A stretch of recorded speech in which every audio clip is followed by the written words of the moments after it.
In this video we will fasten the holder to the bracket. So we will select the holder and shift select the bracket, and then we will hide unselected, Control Alt Space, and I think I will select the bracket here and go over to the properties and change the smoothness to 60 and do the same with the holder,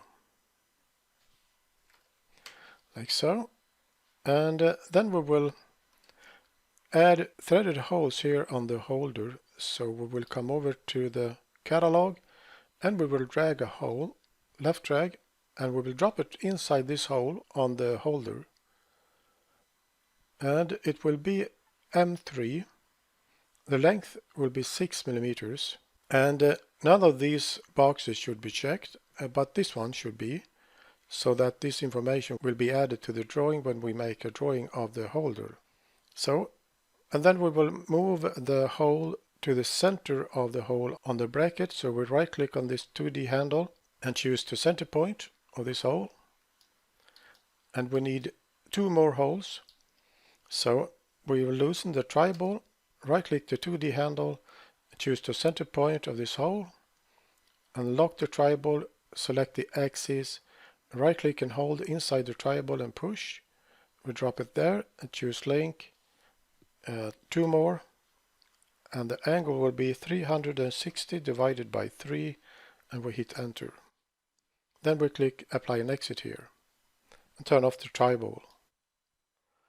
So now we will add screws and washers. So we will drag a fastener's SE and use the shift key to snap to this edge.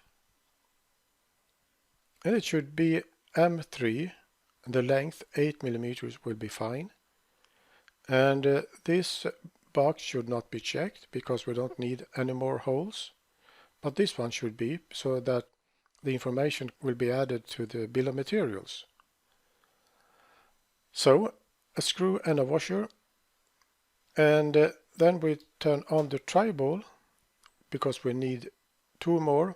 Then I unlock the tri-ball and right click the 2D handle, choose the center point of this hole, lock the tri-ball, select the axis, right click and hold inside the tri-ball and push, choose link, 2 more, and the angle 360 divided by 3 and hit enter.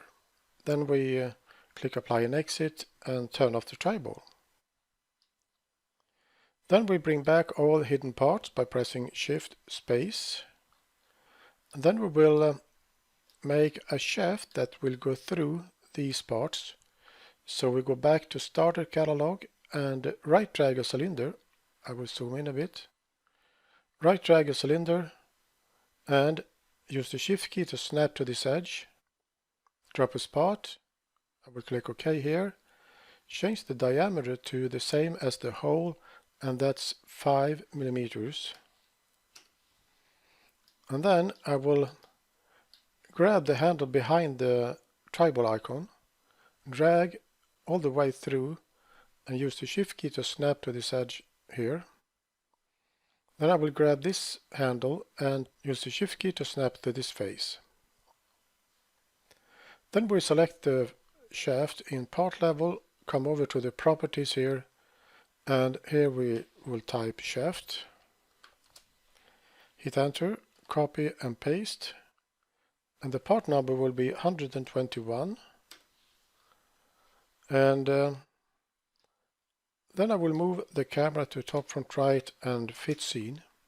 Then I will save the scene and we will continue in the next video.